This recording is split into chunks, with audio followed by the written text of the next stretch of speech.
Afterwards, the Agency for Dignified Home Help would claim not to have sent Lololi to the houses of William and Annie.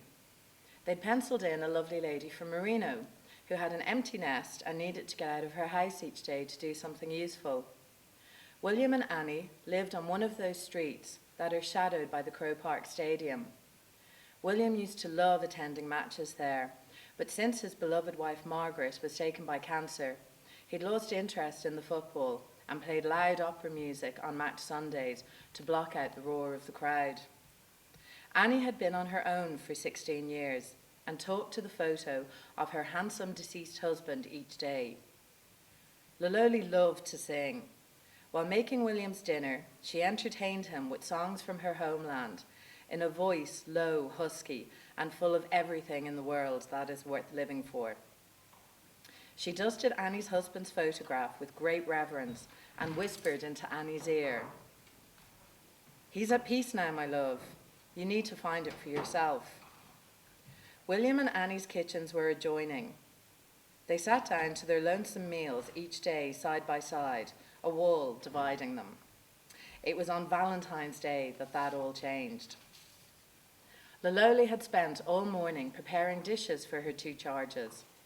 She set each table and put the best linen they owned on the scuffed surfaces in each kitchen.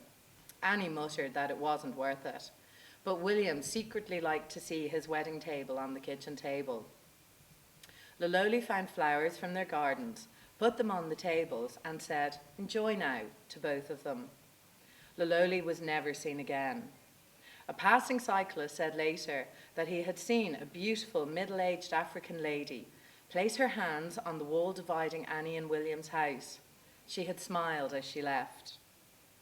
Architects puzzled over the disappearing walls. Science could not come up with a solution to how Annie and William had suddenly faced each other as their kitchens became one. Annie and William were momentarily stunned, but proceeded to eat the beautiful meal Lololi had prepared for them. Maybe they just believed in miracles. Or maybe they always knew that Lololi was sent to unite them. William explained to Annie while they ate their meal that he had looked up the meaning of her name and had written it down. He passed the little piece of paper he had written it on to Annie.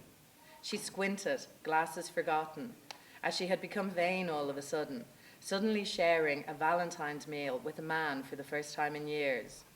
Lololi, there is always love. Annie smiled. William patted her hand.